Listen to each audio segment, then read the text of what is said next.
Okay, so chapter 3 gets even more exciting than chapter 1 and chapter 2.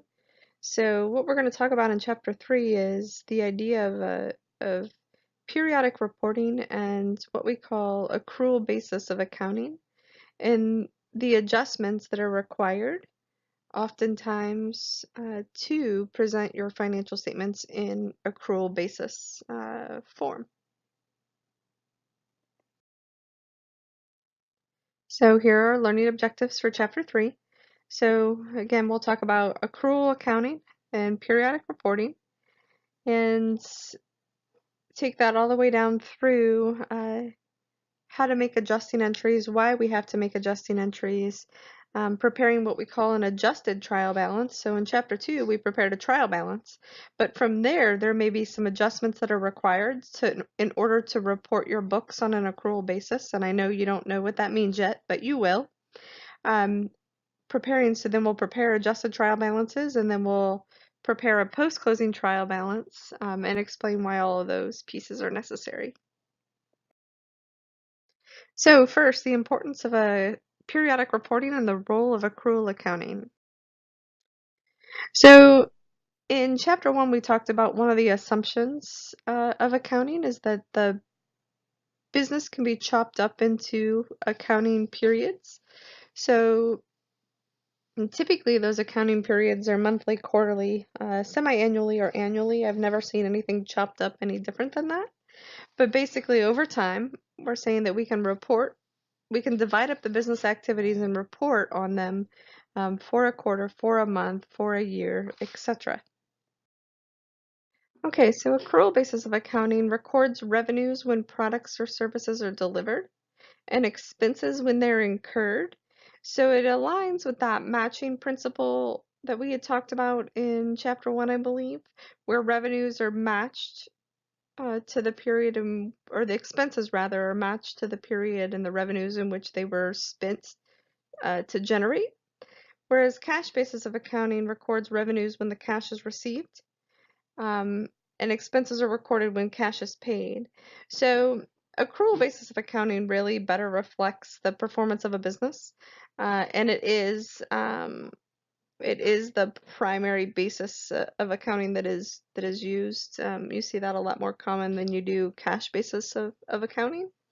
Um, accrual basis also helps increases the comparability of financial statements from period to period.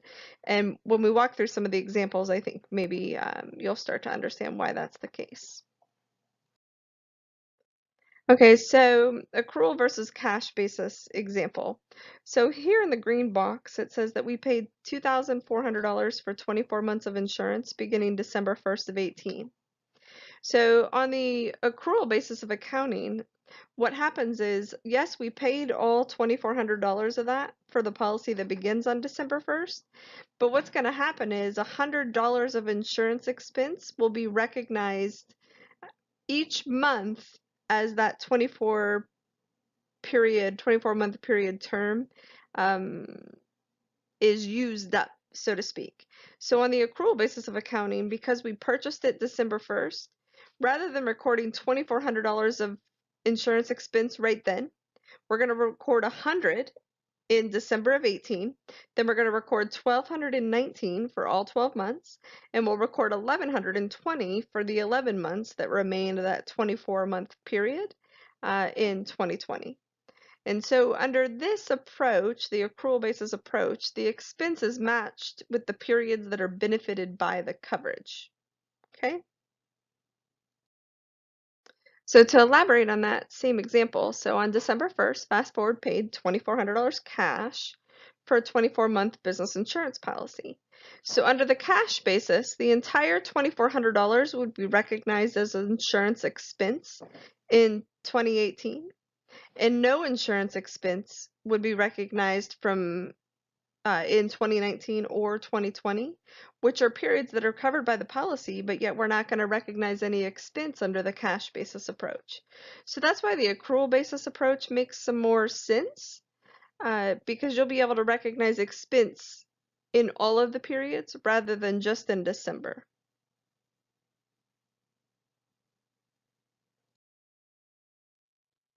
So we rely on two principles basically in the adjusting process: revenue recognition and expense recognition.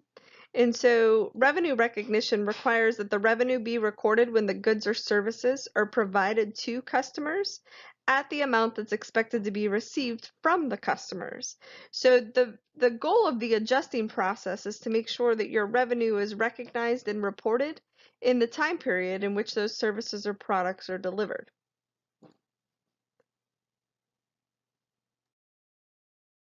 And then same thing on the expense side, the matching principle aims to record the expenses in the same accounting period as the revenues. So the matching of the expenses with the revenue benefits is also a major part of the adjusting process. So let's prepare and explain some adjusting entries, and hopefully it'll make a little bit more sense. Okay, so there's four types of adjustments that are necessary for transactions and events that extend over one or more periods. And so these adjustments are made using a three-step process. Before we talk about the three-step process, let's talk about the types of transactions or the situations that occur that would result in having to make these types of adjustments. So the first statement there that's in the gray box or the gray, what is that, a trapezoid?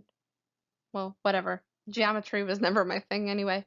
Okay, so in the first gray box, deferral of an expense. And so you would have a deferral of an expense in the case of like a prepaid insurance, right? Where you're sending money out the door for something today, but the expense hasn't yet been incurred. So in the case of a deferral of expense or a prepaid expense, that's where, let's say we prepay for an insurance policy, but the policy period, none of the policy period at the day that we pay for that policy has expired. And so we don't want to record any expense on our books yet. And so we want to defer that until the appropriate time, I guess, for lack of a more in-depth explanation, which we'll get to further in the PowerPoint here. So that's type 1. Type 2 would be deferral of revenue. So that would be where the company is collecting cash, like we're receiving cash today, but our revenue isn't yet earned because we haven't provided the service or the product to that customer. So that would be a deferral of a revenue. And then we have the accrual of an expense where maybe we say, yep, we're going to pay you in the future, but today we've incurred that expense. So let's say we bought supplies today, but we haven't yet paid for them. We haven't sent the cash out the door. That would be an example of an accrued expense. So we owe for those supplies today, but we haven't yet paid for them, okay? And then the other thing would be accrued revenue. And so that's where perhaps we've sold goods or services to a customer and we've fulfilled our obligation. We have provided the goods or we've provided the services to them, but they haven't yet paid us in cash. That's an example of where we would have an accrued revenue, okay? And so when you have those types of transactions, there's adjustments that typically have to be made at the end of the reporting period in order to true up those balances to reflect the expense of the revenue in the period in which it should be reflected. And so that three-step process looks like this. First, determine what the account balance equals, then determine what it should equal, and then record an adjusting journal entry to get from step 1 to step 2. Okay?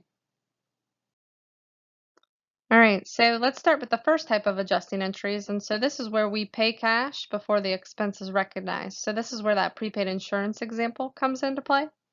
So prepaid expenses are just when assets are paid for in advance of receiving the benefit. And so when that happens, we record a prepaid or a deferred expense. And then when the asset is used up, so to speak, the advance payment or the prepaid expense becomes actual expense. Okay, so for all adjustments that involve prepaid expenses, prepaid is that key word. Whenever you see that, that means asset, right? And so when we first pay for those expenses and we record the prepaid asset or the prepaid expense, we debit, right? Debits increase assets. Well, as those expenses are used up or as we are receiving the benefits of those expenses in future periods, we want to reduce our asset and increase the expense, right? So that's what they're trying to show you down here at the bottom of the slide in Exhibit 3.5. So as our policy period expires, in the case of prepaid insurance, we're going to reduce our asset with a credit and we're going to debit expense to increase expense in each of the periods as that asset is used up.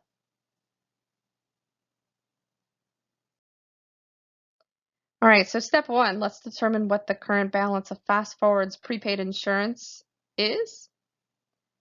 So they paid $2,400 to cover insurance for 24 months and it began on December 1st of 18. So when that happened, Fast Forward recorded the expenditure as prepaid insurance. So they recorded an asset of $2,400 and they would have credited cash, right? Then step two, the balance in the prepaid account is supposed to equal $2,300. And how do we figure that out? Well, as time passes, the benefits of insurance gradually expire and a portion of the prepaid insurance asset becomes expense, right? And so if you have $2,400 policy for 24 months, that's $100 of expense a month, right? And so when 1 month of insurance expires on 12/31, we want to reduce our asset by 1 month worth of insurance and we want to recognize 1 month worth of insurance expense. Okay? So $2,400 divided by 24 months, $100 a month, right? And so the entry that we would make would be a debit to insurance expense and a credit to prepaid insurance.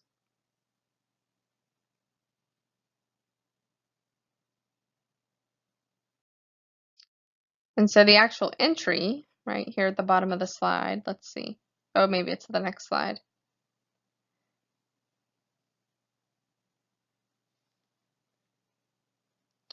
Yeah, so they're showing you here our adjustment of $100 on the credit side of the prepaid insurance T account. 2,400 less 100 equals a debit balance or a normal balance of $2,300 at the end of the year, 12/31/18. And then we'll have insurance expense, debit. So our income statement is going to show $100 of insurance expense for the 1 month of insurance expired. And our balance sheet's going to show us $2,300 of prepaid insurance that will expire over the next 23 months. So the actual adjusting entry that we would make, here it is on the bottom of the slide. So we're going to debit insurance expense to record the first month of insurance expired. And we're going to credit prepaid insurance. The debit to insurance expense increases it. The credit to prepaid insurance decreases the prepaid insurance asset. Okay? All right, so let's look at supplies example. So step one, Fast Forward purchased $9,720 worth of supplies in December. And some of them were used during December. So step one, the balance currently equals $9,720. Step two, the physical count shows that unused supplies equals $8,670. So supplies is an asset account, and so in order to decrease asset accounts, we credit, right? So we need to decrease our asset account from $9,720 to $8,670. So in step three, we're going to reduce supplies by $1,050, which is the difference between those two numbers in step 1 and 2, right? So to decrease our asset account supplies, we credits get posted to the right side of our T account. And to increase supplies expense for the portion that we've used up, we debit. To increase expense accounts, we debit. So debits get posted to the left side of the T account, right? So now we have a balance in our supplies account of $8,670, which is what we want. So our balance sheet will show that that's how much we have remaining to use up, and our income statement will show $1,050, 1 month or 1 month's worth of supplies used up as expired, and therefore they're showing up on the income statement as expense. Okay.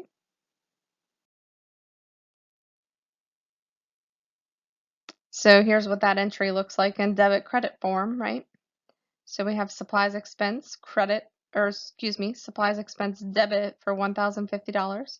Then we're going to reduce our asset account supplies with a credit of $1,050. Okay. All right, so there's a special category of prepaid expenses, and that's plant assets. And there's a whole chapter on this later in the book, but they're introducing the idea of it here. So plant assets, or FF&E, or I'm sorry, property, plant, and equipment, PP&E is the other name for it. They're all long-term tangible assets that are used to basically produce and sell products and services, right? So if you're a manufacturing facility, maybe you have a piece of equipment. Well, that equipment probably cost you a lot of money. And so when you buy that equipment, you don't want to expense it right away per se. What we do is we recognize the value of that equipment declining or being used up through this idea of depreciation. So it's basically a method of allocating costs over the useful life of those large, expensive purchases.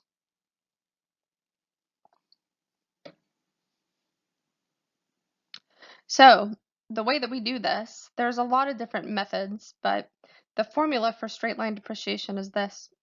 So you have your cost to your asset less the salvage value. So salvage value is really just, hey, is it going to be worth anything at the end of its useful life?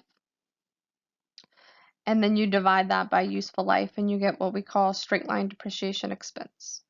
Okay. So useful life is really just the time period that the asset's expected to help produce revenues. So it may not actually be the asset's life, it's just an assigned estimate, so to speak. So there are sort of general rules about useful lives of assets. So in the tax code, which is a whole nother thing, but the tax code, there's this idea of MACRS depreciation, which stands for modified accelerated, I forget what the R stands for, the D stands for depreciation. Oh, modified cost accelerated something. I don't know. I don't do tax. There's a reason for that. Anyhow, but there's also general lives or kind of guidelines for for GAAP rules, generally accepted accounting principles, which is this is a rule that's defined in GAAP, which is what we talked about in chapter 1. So typically, buildings are over 40 years or 39 years. Land improvements, things like parking lots or fencing, that kind of idea, generally over 15 years. Um, Equipment is generally over 7, maybe 10. Vehicles generally over 5, I believe. Computer equipment and things like that, generally over 3. They tend to um, expire and be worthless when they come out with the next 3 or 4 models. So computer equipment tends to be the shortest life of them all. But anyhow, there's general guidelines. It's basically the time period the asset's expected to help produce revenues, right? So the useful life expires as a result of wear and tear or because it no longer satisfies the needs of the business. Okay. So salvage value here, it's the expected market value or selling price at the end of the life. And it's also called scrap value or residual value. Okay. All right. So let's look at an example of what this whole depreciation idea is all about. So fast forward, purchased equipment on December 1st for $26,000. Has an estimated useful life of 5 years. The equipment is expected to be worth $8,000 at the end of 5 years. They purchased it on December 31st, but now it's December 31st. And so when we first purchased the asset, we would have debited equipment to increase the asset account equipment, and we would have credited cash, right? Well, so now what we have to do is we have to move some of those costs to our income statement to reflect 1 month's worth of use of that equipment. So our depreciation calculation, right, is original cost less salvage value equals the net cost divided by the useful life, right? So $18,000 is our net cost after the salvage value or the residual value. And they told us that it was a 5-year useful life. That's 60 months. And so what we're being asked to do is record the adjustment to reflect 1 month's worth of that equipment asset being used. So if we take $18,000 divided by 60 months, it's $300 a month in depreciation, right? So our balance in our equipment account is $26,000. We want to make sure that we're making the adjustment for 1 month worth of depreciation. And so rather than reducing our equipment account by $300, we're going to introduce a new account here. And the new account that we're going to introduce is this idea of accumulated depreciation. And so if debit and credits and double entry accounting wasn't confusing enough already for you, I'm hoping you've already mastered, or you're getting close to mastering, or memorizing rather, that assets are increased with debits and liabilities are increased with credits, right? Well, so accumulated depreciation is what we call a contra asset account. And so contra asset accounts work the opposite of asset accounts. And so in order to increase the balance in a contra asset account, we credit. Okay, so rather than reducing the equipment account itself, what we do is we increase the contra asset accumulated depreciation by $300. And we do that with a credit because it works the opposite of an asset account, because it's a contra asset account. Okay, and so then the other side of our transaction would be our debit to depreciation expense to record 1 month's worth of depreciation. So let's see what the entry looks like here. So we're going to debit depreciation expense to increase it, and we're going to credit this new account, contra asset account, accumulated depreciation dash equipment. And that's to record the monthly depreciation. Okay. So to illustrate why we use that accumulated depreciation account rather than just reducing our equipment account itself, is so that our cost of our equipment or our plant assets or our property, plant, and equipment remains the same unless we buy more equipment. And then it's shown on the balance sheet as the cost account of $26,000 less accumulated depreciation of $900. They're showing this as of February 28th. So at this point, 3 months would have passed, right? And then we have what we call a net book value of $25,100, which is just the net between the $26,000 and the $900. Okay, so it's shown, the contra account is shown as a reduction in the cost of the asset equipment. Okay. Oh, there you go. So after 3 months of depreciation have been taken, it would show the accumulated depreciation to be $900. Okay.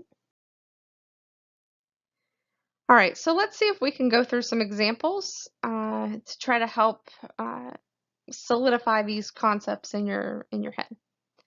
All right, so for each of the separate cases below, follow the 3-step process. Determine what the account equals, what it should equal, and record the adjusting entry, right? And we're going to assume no other adjusting entries were made during the year, and they have each one of the scenarios. So let's, with prepaid insurance. So prepaid insurance, the account has a $5,000 debit balance to start the year. The review of the insurance policies and payments shows that $1,000 of unexpired insurance remains at year end. So step 1, let me find my handy dandy pointer here. So step 1 is, what does the account equal? Well, they tell us that it has a $5,000 debit balance. So if this is my T account for prepaid insurance, I have a $5,000 debit balance to start the year. What I know is that I should have $1,000 at the end of the year. And so if this is my prepaid insurance, right, to get from a $5,000 debit balance in an asset account to a $1,000 debit balance in an asset account, what do I need to reduce it by? $4,000, right? And how do I reduce an asset account? I credit, right? So I know my entry needs to be $4,000 at the end of the year, or I'm sorry, to correct it. So I know I'm going to have a credit to my prepaid insurance for $4,000. Where's the other side of my entry go? Insurance expense, right? So I kind of didn't leave myself enough room here. But then I'm going to have a debit of $4,000 in my insurance expense account, right? So determine what my balance equals. My balance equals 5. My balance needs to equal 1, right? And so in order to get there, I have a credit of $4,000 to my prepaid insurance and a debit to insurance expense. And there's my journal entry. Okay? All right, so let's look at prepaid rent. So on October 1st, company prepaid $12,000 for 1 year of rent for facilities being occupied from that day forward. They debited prepaid rent and they credited cash for $12,000. So now we're at December 31st. So the thing you want to pay attention to is the dates in these problems so that you don't miss easy points, right? So October, November, and December have passed. That's 3 months, right? So at the end of the year, we have to adjust our prepaid rent so that it reflects the balance that has yet to be used up or expired, right? So on October 1st, we have our prepaid rent T account, right? And we have a rent expense, right, over here. All right, so when they first prepaid their rent, they would have debited prepaid rent for $12K. That's a terrible 12. Let me start over. So prepaid rent for $12,000, and they would have credited cash, which we're not showing on this example. So now fast forward, that was for 1 year of rent. So $12,000 divided by 12 months. That means rent is $1,000 a month, right? And they have 3 months have passed, October, November, and December. And so 3 times 1,000 is $3,000 that's used up, right? Or we could also say 9 months remain at the end of the year, right? So our prepaid rent is 12. It needs to be 9 at the end of the year. And so what adjustment do we need to make? Well, we debit assets to increase them. And so to decrease them, we credit, right? And so the other side, the debit to our credit goes to rent expense. Okay. So our balance equals 12. It needs to equal 9. In order to reduce it, we have a credit adjustment of $3,000 to prepaid rent, and we have to recognize the expense, so we debit rent expense for $3,000. Okay. All right, so the supplies account. So the supplies account has a $1,000 debit balance to start the year. Supplies were of $2,000 were purchased during the year, and they were debited into supplies account. And December 31st physical count shows that there's only 500 remaining. All right, so this is our supplies T account. This is our supplies expense account. This is the balance sheet side. Okay. All right, so we started with $1,000. They told us that they purchased $2,000 during the year. Well, to increase our asset account for the $2,000 that we purchased, we debit. And then they tell us that the physical inventory at the end of the year says only $500 of supplies are remaining. And so we have $3,000 to start. We need to be at 5. And so what do we need? A debit or a credit? And for how much?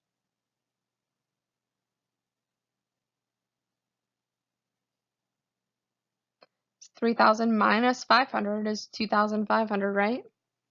So $2,500 of a credit is going to reduce our supplies account on our balance sheet. And then we're going to recognize the expense for the supplies that we've used up with a debit of $2,500, right? So our account equals 3. It needs to equal 5. We're going to reduce it by $2,500. We reduce asset accounts with credits. So our journal entry is debit to supplies expense and credit to supplies. Okay. All right, so the accumulated depreciation. So the company only has one fixed asset, equipment, and it purchased it at the start of the year. It had a cost of $38,000, had an estimated useful life of 10 years, and is expected to be valued at $8,000 at the end of its life. So if we have the asset account equipment here, when they purchased it, they would have debited equipment for $38,000 and they would have credited cash. And so now what they are wanting us to do is to record the adjusting entries. So I need to fit 3 T accounts here. So we'll abbreviate accumulated depreciation, and then we'll abbreviate this depreciation expense. Okay? All right.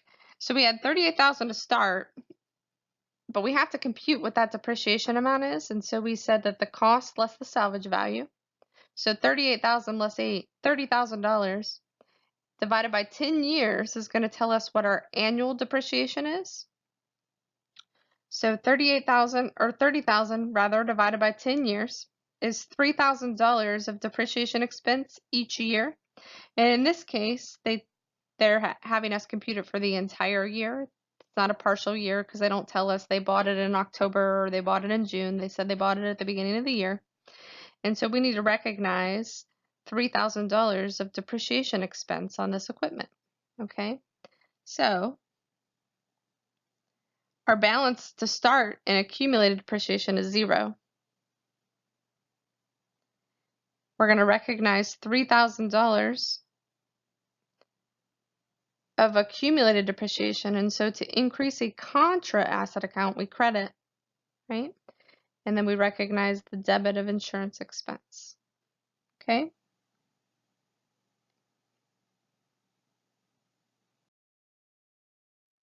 All right. So now let's talk about another kind of adjusting entry, which is deferral of revenue or unearned revenue. So you've seen that before because we've recorded journal entries to that in chapter 2, I believe. But so what unearned revenue is the customer gives us cash today, but we haven't provided any products or services to them. So we can't recognize revenue. We recognize unearned revenue, and anytime we see unearned, that's supposed to clue us in and tell us that we have a liability account, right? And so as we provide those products and services, we need to record the adjustment to reduce our liability and to increase our revenue. And so that's the idea of this adjusting entry. Okay. All right, so adjusting entries for unearned revenue. So Fast Forward's client paid a 60-day fee in advance, and it covered the period of 12/27 to 2/24. So when they originally received that cash from the customer, they're going to increase cash with a debit because you increase assets with debits, and they're going to increase their liability, in this case, unearned consulting revenue, with a credit because that's how you increase liabilities, right? So on December 26th, when they receive that money, they record cash and unearned consulting revenue. So as time passes and they provide those services, so the December 27th, 28th, 29th, 30th, and 31st, that's 5 days worth of services that were provided of the 60 days. And so at the end of the year, on December 31st, they have to record revenue that they've earned and reduce their liability. Okay, so they earned 5/60ths of that revenue at the end of the year. And so 5/60ths times $3,000 is $250. So our adjusting entry is going to reduce our unearned consulting revenue, and it's going to increase our revenue. Okay. So we started with $3,000 in our unearned consulting revenue, but we need to recognize 250 of it in revenue and reduce our liability for those 5 days of the 60-day period. So we're going to reduce our liability account, unearned consulting revenue, with a debit. Debits go to the left side of our T account, and we're going to increase our consulting revenue with a credit because revenues are increased with credits of $250. So our balance on our balance sheet now and our unearned consulting revenue, which is a liability account, is $2,750. So that's what stays on our balance sheet at the end of the period that's yet to be earned. And then our income statement shows the revenue that we've earned of $6,050, which is the $5,800 from some previous transaction, right? Just our starting balance and the additional $250 that we recognized.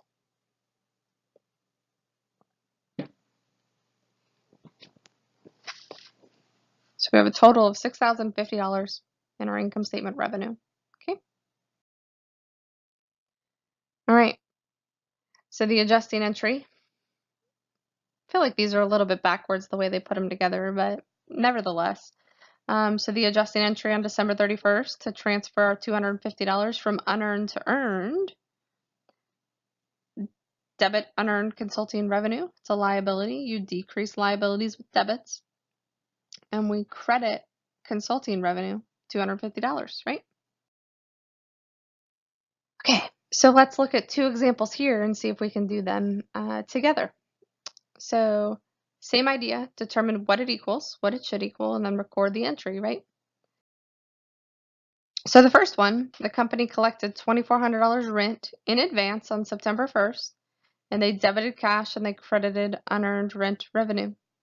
The tenant was paying 12 months of rent in advance, and occupancy began September 1st. And so we're to presume that the adjusting entry needed is the one for the December 31st year end. And so let's do this. So we have, I'm going to abbreviate here. Unearned rent revenue is what URR stands for. And then this is going to be our regular earned revenue T account. Okay. So when they collected that $2,400 in advance, they increased their liability, or $24,000 rather. They increased their liability by $24,000 with a credit, because that's how you increase liabilities, and they increased cash that the customer gave them with a debit of $24,000. But we're not going to show the cash here just because I don't have a lot of room to write. Okay. So our balance in our unearned revenue account is $24,000. They were paying 12 months of insurance, so $24,000 divided by 12 months means their rent is $2,000 a month, right? And so let's see what's happened here. So September 1st, so we have September, October, November, and December. So 4 months have passed. And so they have an unearned rent revenue liability of $24,000, but they've earned 4 months of it, right? And so we have to reduce our unearned rent revenue account and increase our revenue account. Or the other way we could say that is we should have 8 months left of unearned rent revenue in our liability account, right? So 8 months left times 2,000 a month is 16,000, right? So our balance needs to be 16. It's currently 24, and so how do we reduce a liability by from 24,000 to 16,000? Debit, right, of 8,000. And so we record a debit of 8,000 to reduce our liability, unearned rent revenue, and we record a credit of 8,000 to record our revenue or increase our revenue for the rent that we've now earned, right? So our balance equals 24. It should equal 16. And the entry that we record is a debit to our unearned rent revenue liability and a credit to rent revenue. Right? All right, let's try another one. So the company charges $100 per month to spray a house for insects. Customer paid $600 on November 1st in advance for 6 treatments. Okay, that's going to be key, 6 treatments. And it was recorded with a debit to cash and a credit to unearned services revenue. So at the year end, the company's applied 2 treatments for the customer. So when they originally collected, the customer paid them in advance for 6 treatments. So we have unearned services revenue. And when the customer paid them, they recorded a liability to increase it for $600, right? And they recorded a debit to cash to increase that for $600, but we're not going to show it here just so I have enough room to write all these out, right? And then this is going to be our service revenue account. Oh, you know what I was going to do this week? I was going to get I'm using my finger to write. I was going to get one of those fancy pens, for a touchscreen. Maybe next week I'll remember. Okay. If you find my brain, could you send it to me? Because I seem to lose it quite frequently. Okay, never mind. I digress. Let's go back. Okay. All right, so we have a liability of $600 in our unearned services revenue account. And so what they tell us is that by year end, they've applied 2 treatments. Well, $600 is what they got. The treatments cost $100 per month. So they've applied 2, which means they have 4 yet to apply, right? And if they're $100 each, then our balance needs to be, oh my goodness gracious, that looks like 800. All right, so our balance in our unearned service revenue account needs to be $400 at the end of the year, right? 4 treatments left to apply times $100 each. And so to reduce a liability account, in this case, unearned services revenue, we start with a credit balance of 6. We need to end with a credit balance of 4. And so how do we get from 6 to 4? Debit of 200, right? And so the other side of our debit, because our debits always have to equal our credits, is to services revenue. We credit services revenue to increase by $200. So our balance equals 6. It should equal 4. We debit unearned service revenues by 2, and we credit service revenues by 2.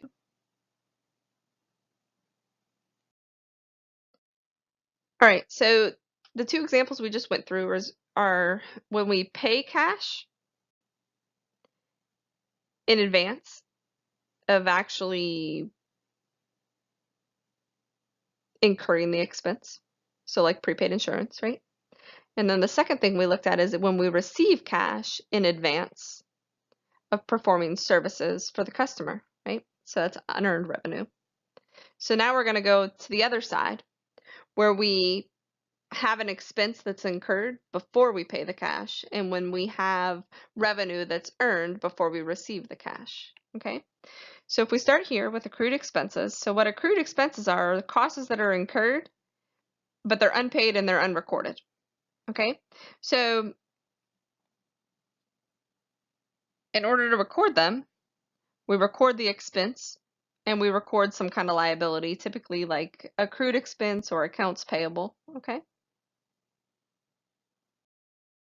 So let's look at an example. So Fast Forward pays its employees $70 a day, or $350 for a 5-day work week.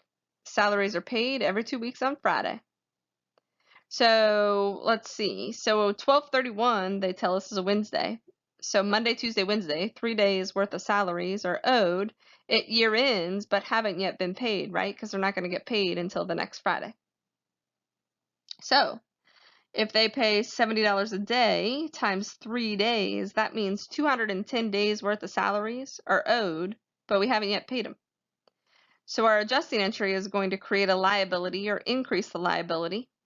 In this case, salaries payable, and we're going to increase expense for those 3 days, or $210 with the following journal entry.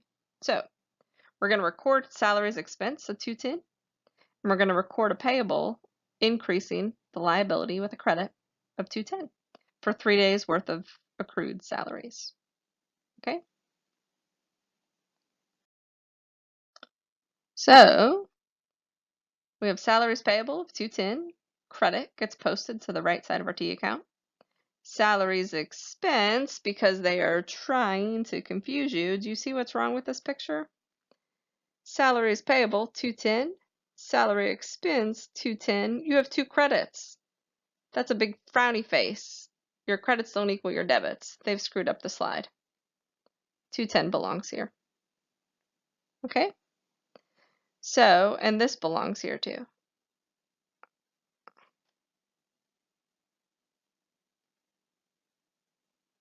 All right. So then we have salaries expense of 1,610. And we have salaries payable of 210, right? Balance sheet shows 210. Income statement shows 1610, sorry.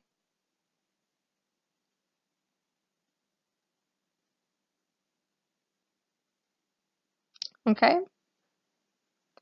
You debit salaries expense to increase it. You credit salaries payable to increase it.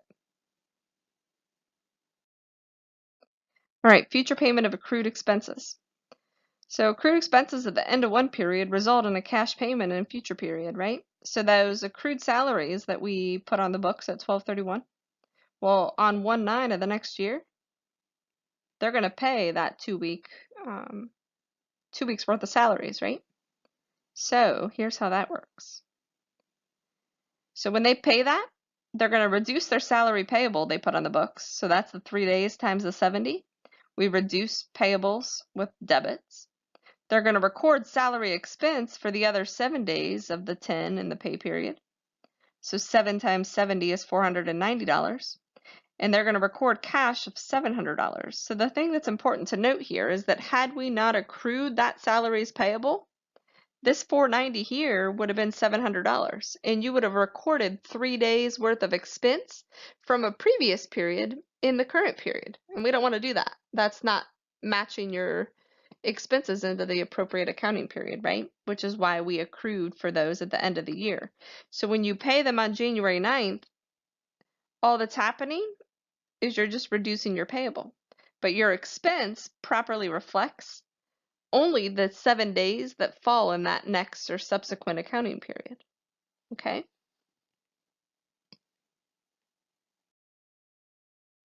All right, so let's try to do one of these on our own, or together, rather, with my help. Okay?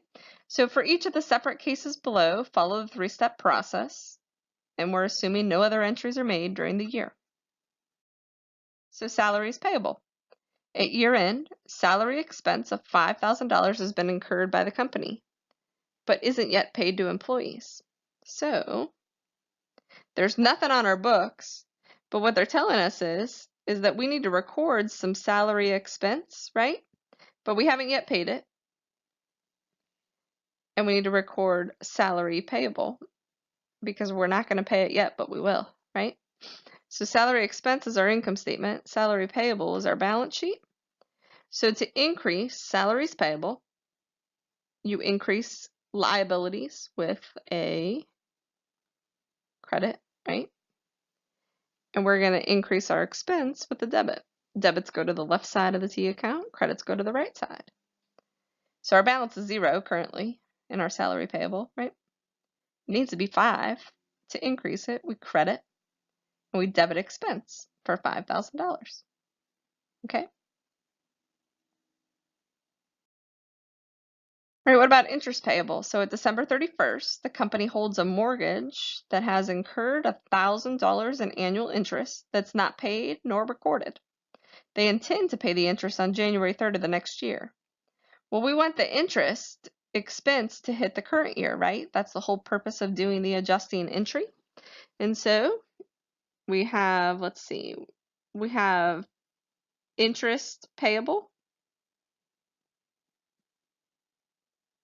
and we have interest expense, right? This is our balance sheet. This is our income statement. So our balance is 0 in our interest payable. They're telling us that we've incurred $1,000 in annual interest that hasn't yet been recorded or paid. And so to increase our payable account, we credit. And to increase our interest expense, we debit. Debits go to the left side, credits go to the right side. So to determine what the account balance equals, it's 0. It needs to be $1,000. And so to get it to $1,000, we credit interest payable for $1,000 and we debit interest expense for $1,000. Okay? Okay, and the last type of adjusting entry is this idea of accrued revenue. And so accrued revenue is where we've earned the revenue, but it's not yet been recorded and we've not yet received cash, okay? And so the company has earned the revenue, and so we want to make sure that we record the revenue on our books and we increase revenue accounts with credits. And then the other side of that is like an accounts receivable, right? So we had talked about those in chapter 2, I believe. So step 1 on 12/12, Fast Forward's customer agreed to pay $2,700 on 1/10 next year for future services over the next 30 days. On 12/31, 20 days worth of services have been provided and earned, which totals $1,800, which is the $2,700 times 20 30ths. Okay, so we're going to record $1,800 in an accounts receivable that they're going to pay us in the future, and we're going to record our revenue that's earned of $1,800 for that 20 days at the end of the year. Okay, so we're recording 20 days of accrued revenue. So $1,800 is what our balance is in our accounts receivable, or our adjustment to record the accounts receivable for items they're going to pay us in the future. Right? And we're going to record revenue of $1,800 for that 20 out of the 30 days that's we've earned.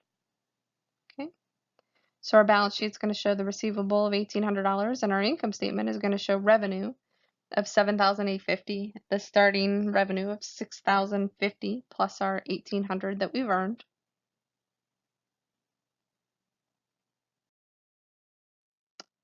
And then when we receive that cash from our accrued revenues, so we had recorded that accrued revenue of $1,800 earned at 12/31. So on 1/10 of the next year, they've paid us, right? And so we receive cash for all 30 days, so $2,700. And we have 10 days that are in the current year, or $900. And we have $1,800, 20 days that were in the prior year, but we accrued that revenue in the prior year. And so we're just reducing our receivable and we're increasing cash for that piece. Okay, if we didn't accrue that revenue and record that receivable at the end of the year, what would have happened was we would have had $2,700 cash that we received, and we would record all $2,700 of revenue here. But we don't want to do that because 20 of the 30 days related to the prior year. So we want to make sure that we record that revenue in that prior year, which is why we accrued it. And so then all we're doing is reducing our receivable and increasing our cash. And we don't have any change to revenue related to the prior year activity in the current year.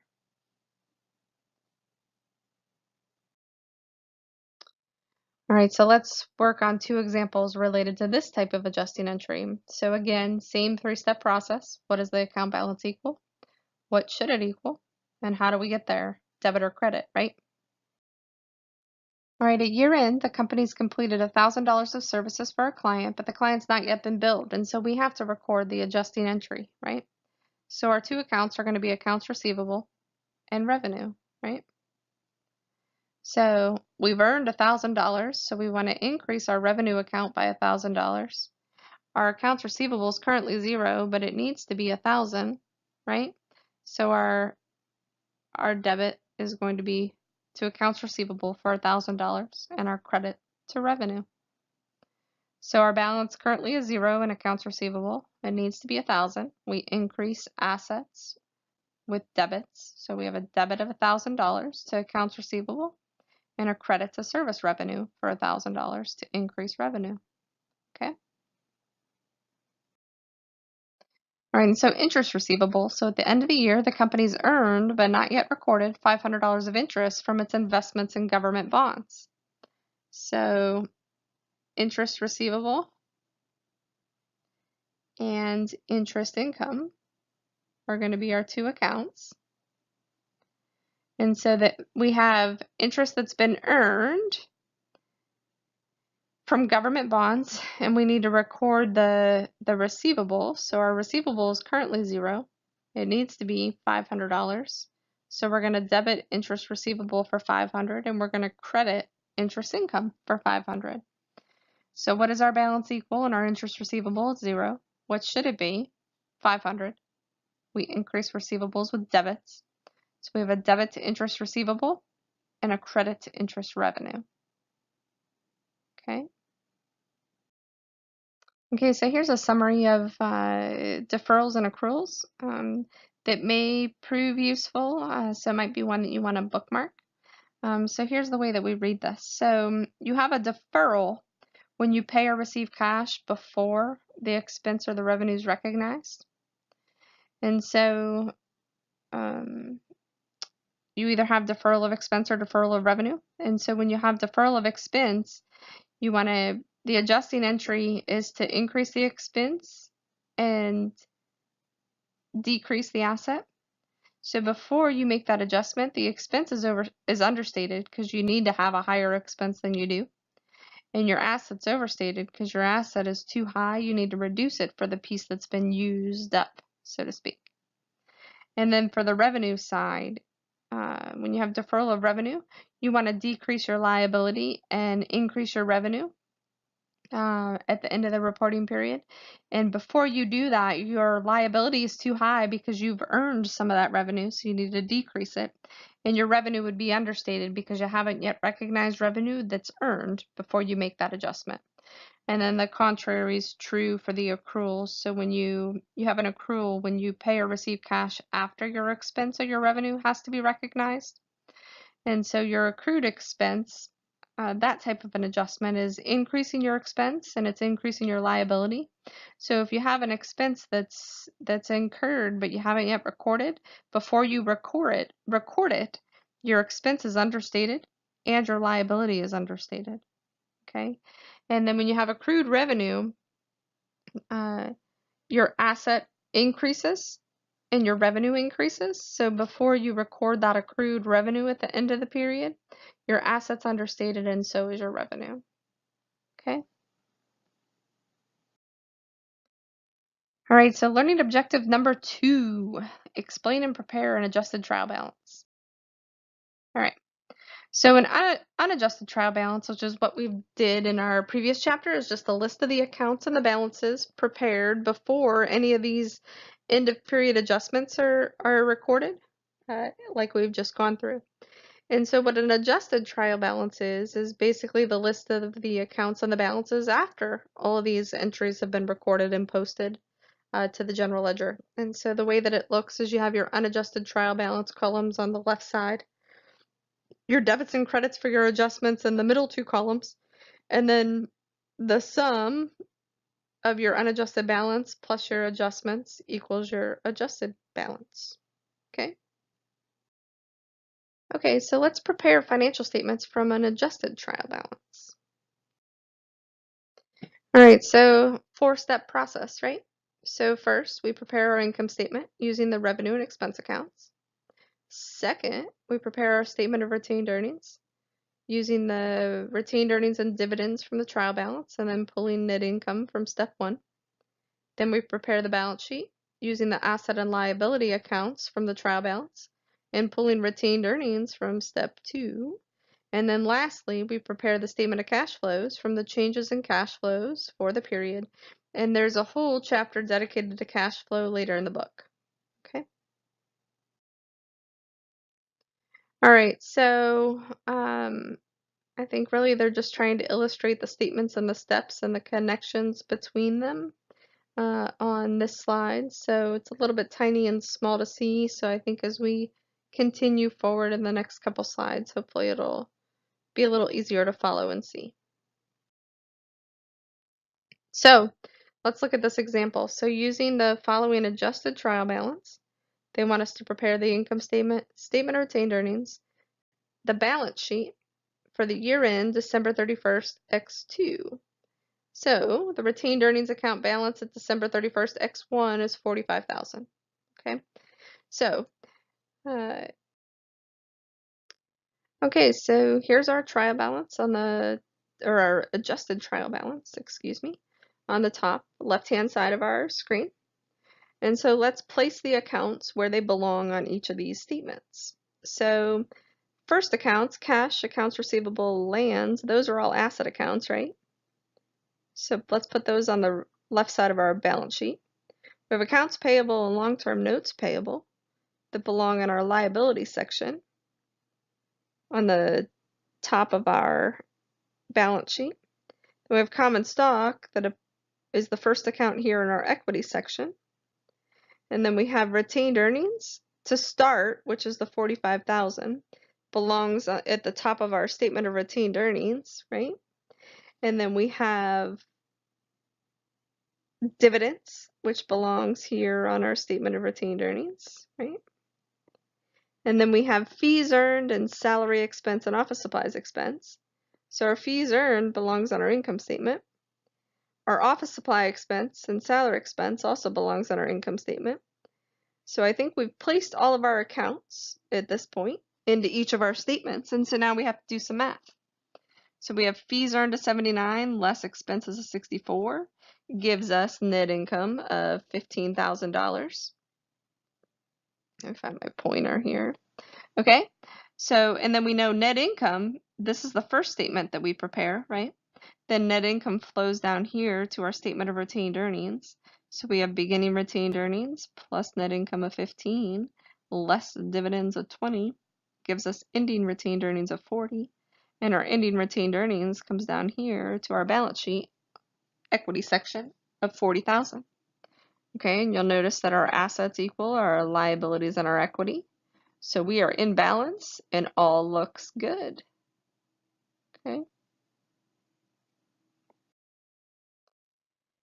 All right, so describe and prepare closing entries. All right, so the closing process occurs at the end of the accounting period after all the financial statements are completed. And so in the closing process, first we have to identify what accounts get closed, record and post the closing entries, and then prepare a post-closing trial balance. And so the purpose of the closing process is really twofold. All right, so first, it resets your revenue, expense, and dividend account balances to 0 at the end of each period. And then it also updates your retained earnings account for inclusion in the balance sheet. So this is done so that the accounts can properly measure income and dividends for the next reporting period, and then it helps summarize the period's revenue and expenses. So the accounts that get closed are just the income statement and the dividends accounts. All your balance sheet accounts, if you remember, are as of a point in time.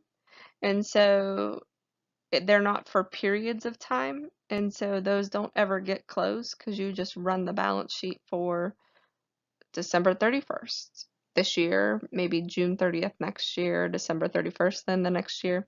And it's just going to pull those balances as of that point in time. And so there's no reason to close those out.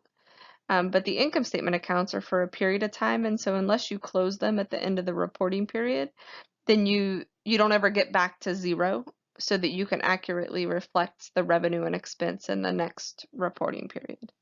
Okay? Hopefully that makes sense. So there's what we call temporary and permanent accounts. So your permanent accounts are your assets, your liabilities, your retained earnings, and your common stock. The temporary accounts are your revenue, your dividends, your expenses, and your income summary. And so the closing process only applies to the temporary accounts. Okay. So when we record our closing entries, we close our credit balances and revenue to income summary, and we close our debit balances and expense to income summary. And so then we close our income summary to retained earnings, and then we close our dividends to retained earnings. Okay. So all right, so the 4-step process for closing. First, we close our credit balances and the revenue account to the income summary. So we transfer all of our credit balances in our revenue accounts. We take those to 0 by debiting, and then we credit income summary. And then we take all of our expense accounts and we credit all of those because they have debit balances to take those to 0. And we debit income summary. So that's where the little 2 is. So then we have a net credit balance, which would be net income, right, in our income summary account of $3,785. Then we reduce our income summary with a debit, So that goes to zero, and we credit retained earnings. So we increase our retained earnings, right? And then we have dividends of $200 that we want to take that balance to zero so we can start over for the next reporting period. And so we credit for $200 our dividend account, so that takes that balance to zero. And then we debit retained earnings for $200. Okay? So the income summary is a temporary place to close all the accounts, but ultimately what happens is all of that income and expense activity and dividend activity gets booked to retained earnings. Because if you remember, we said retained earnings is just the accumulation of all of the profits and losses of a business over time, less any dividends they've paid. And this is the process of doing that. Now, in textbook or academia world, this is how they teach it. Now, in all reality, the systems will do all of this for you. So there's a closing process, basically, that you push a button in real life, and it will close out all of your accounts, take them to zero, and update your retained earnings. But it's important that you understand what it's doing, right? I tell that to my team all the time. Well, I don't know, the system does it. Ah, wrong answer.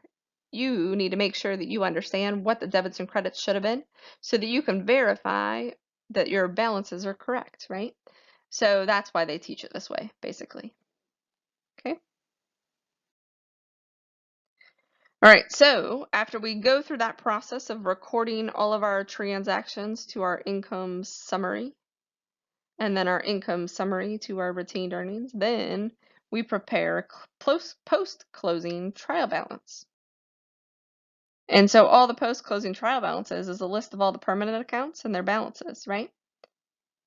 And debits must equal credits, always. So when you look at a post-closing trial balance, you'll notice one thing's different. What accounts are missing? You don't have any income and expense accounts, right? Because they all got closed into retained earnings. Okay? And that's the last step in the process. And you can start over for the next period. Record new revenues, record new expenses, record new dividends, right? So that's kind of the idea there. All right, so steps in the accounting cycle. All right, so the accounting cycle is basically all of the steps that are involved in preparing financial statements. Ultimately, that's your end goal, right? Because the financial statements are what communicate the activities of the business to users, internal or external. So it's called a cycle because the steps are repeated each reporting period, right? So there's 10 steps. Step 1, analyze the transactions, what's increasing, what's decreasing, what accounts are affected, right? Journalize those transactions, so record your debits and your credits. Step 3, post them to your general ledger. Step 4, prepare your unadjusted trial balance, right? So that's just where you take all of your accounts and the balances and you list them out with the debits in the left column, credits in the right column, right? Then you make adjusting entries, which is what we just talked about in this chapter. You post your adjusting entries. Then you prepare your adjusted trial balance. Then you prepare your financial statements. Then you close all your accounts to your income summary, right? Then you close your income summary to your retained earnings. And then you prepare a post-closing trial balance. And then in step 10, what they're trying to tell you, I believe, there's certain adjustments that are recorded at the end of the accounting periods that are get recorded, but then they get reversed. So just the opposite, they get back out of the records in the next reporting period. And so that gets a little bit complex and a little bit tricky, but there are things that we call reversing entries. And so I believe in one of the appendices they talk extensively about that. If I remember correctly, I don't think that there are any questions about reversing entries in any of the exams or the homework. But it's out there. It's a real thing. We do it all the time. And basically the idea is that you record the entry to get the account balances correct at the end of the period, and then it reverses in the next period, and then you record a new entry and then it reverses. And so it's really just the process of truing up your records and then and then reversing the activity because the actual activity is going to get booked in that next period. But if you want to know more about it, Appendix C, and it's a real thing. Happens all the time. Okay, so they're asking us in this example to use the adjusted trial balance of Magic Company, to prepare its closing entries. Okay, so this is the same slide, an example from a while back where we're preparing our financial statements from the trial balance, right? Or from the adjusted trial balance, rather. So we have our adjusted trial balance, we've prepared our statements. And so now we're going to prepare our closing entries so we can get to a post-closing trial balance, okay? So let's start with fees earned. So we have a $79,000 credit in fees earned in the red, and we need to close that account to the income summary. And so if we have a $79,000 credit balance, what do we need to make that account zero? A debit balance, right? So we'll debit fees earned for $79,000 and our credit goes to income summary, and then that account goes away, right? Then we have our expenses, salary and office expense, and so those have debit balances, and to close those or take those to zero, we want to credit, and our debit goes to income summary, right? And so then we post the expenses of $64,000 up top to our income summary T account, right? Debits get posted to the right side. We have a debit in income summary for $64,000. So that means we have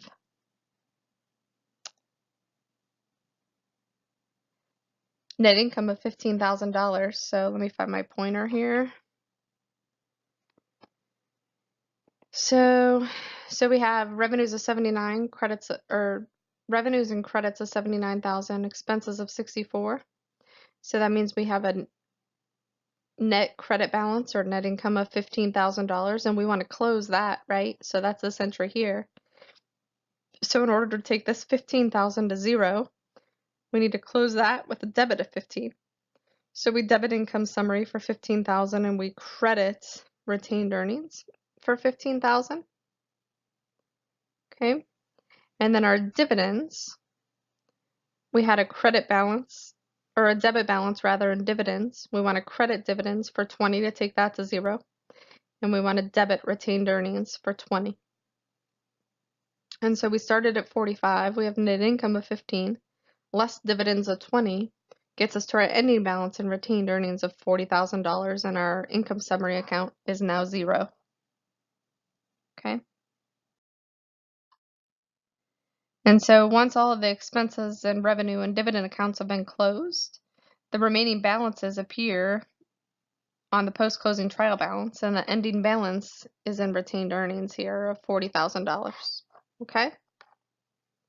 This is what our post-closing looks like. We have our ending balance and retained earnings, 40, and we have no income and expense accounts because they've all been closed into this $40,000 number. Okay? And there's our balance sheet as of the end of the period. Notice the retained earning balance of 40 is what shows up in the equity section under retained earnings of your balance sheet.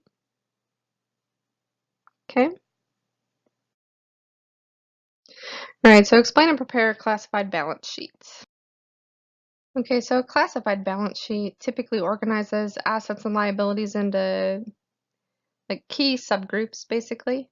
And so the biggest difference between a classified balance sheet and a non-classified balance sheet is that the asset side and the liability sides are divided up into current and non-current. And basically the definition of current is, from the asset perspective, is that it's an asset that's expected to be collected within a year or the company's normal operating cycle, whichever is longer. Most companies use a 1-year period, so it's basically assets that are expected to be collected within 1 year. And then on the liability side, Current liability is one that we expect to come due within 1 year, and then non-current is anything expected to come due in greater than 1 year. Okay, so let's look at some of the definitions in the slides to come here of kind of the major categories on a classified balance sheet. So the first is current assets, right? So current assets are cash and other assets that are expected to be collected or used within 1 year. Another major section on the balance sheet classification is what we call long-term investments. So things like notes receivable, investments in stocks, bonds, those are long-term assets when they're expected to be held for longer than 1 year. Another large category on a classified balance sheet is what we call plant assets. And so those are the things that are depreciated typically, right? Like we had talked about earlier in this lecture. So plant assets are tangible, long-lived assets that are used to produce or sell products or services. So think equipment, vehicles, land, buildings, those type of assets. And then intangible assets are very similar to long-lived assets, but they're not tangible. So they lack physical form, and so they're typically things like patents, trademarks, franchises. The value of them comes from the privileges or rights that are granted to the owner or the company, right? And then current liabilities are those due to be paid or settled within 1 year, right? We talked about that. Long-term liabilities, not due or settled within a year, it's greater than a year. Then equity is the owner's claims on the company's assets, right? And so here's the classified balance sheet. It's an example of what one looks like. So you'll see here, let me find my pointer. Here we go. So you have your current asset section, right? So these are all things that are to be used up or converted to cash or basically used up or converted to cash within 1 year. Long-term assets. Then you have your plant assets. Notice your accumulated depreciation, right? Land, by the way, is not depreciated. And then you have intangible assets for total assets of $343,800. Then you have your current liabilities, right? Long-term liabilities. Then you have your equity section.